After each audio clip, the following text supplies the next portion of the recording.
Hello बच्चों, यहाँ प्रश्न है त्रिभुज एबीसी के आधार बीसी के समानांतर एक रेखा एक्स वाई खींची गई जो एबी को एक्स पे और एसी को वाई पर काटती है। यदि एबी बराबर 4 बी एक्स तथा वाईसी बराबर 2 सेंटीमीटर है तो ए वाई का मान ज्ञात कीजिए।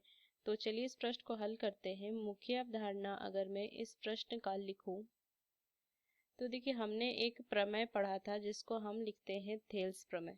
थेल्स प्रमेय। तो थेल्स प्रमेय को अगर मैं समझूं तो एक त्रिभुज हम इस तरीके से बना लेते हैं जिसका नाम ए बी सी हम रखते हैं।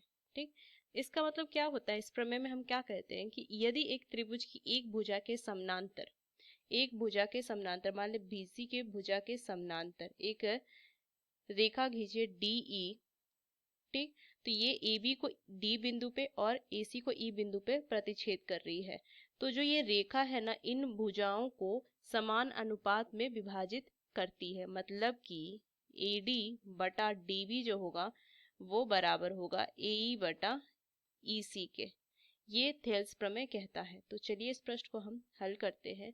तो यहाँ से जैसे कि अगर मैं इस प्रश्न में एक त्रिभुज है ए बी सी और बोल रहा है कि एक्स वाई एक रेखा खींची गई एक्स वाई, ये एक्स वाई जो ए बी के समानांतर है, एक्स वाई जो है वो ए बी के बी सी के समानांतर है। जिसमें क्या बोल रहा है कि वाई सी मुझे दिया हुआ है 2 सेंटीमीटर। ये जो वाई सी है ना, ये 2 सेंटीमीटर है। अब देखिए, अगर ये समानांतर है तो मैं थेल्स प्रमेय से कह सकती हूँ कि ए एक्स बटा में बी एक्स बराबर में ए वाई बटा में वाई सी। मैं ये लिख सकती हूँ थेल्स प्रमेय से। यहाँ से लिखेंगे थेल्स प्रमेय से।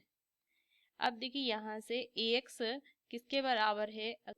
अब देखिए, ए एक्स को मैं लिख सकती हूँ A B minus X B, ये लिख सकती हूँ। और नीचे में तो ये एक्स बी होगा ही, बराबर में ए वाई बटा में 2।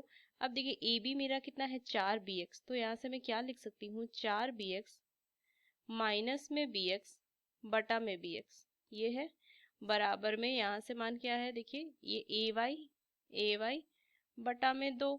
तो यहाँ से मैं क्या लिखूंगी? देखिए, यहाँ से मान हो जाएगा 3 बी एक्स बटा में बी एक्स बराबर ए वाई बटा में 2। तो ये मान कितना हो जाएगा? यहाँ से अगर देखें तो bx से bx कटेगा, ए वाई का जो मान हो जाएगा वो कितना आ जाएगा? 6 आ जाएगा। हमसे ज्ञात क्या करना था? ए वाई।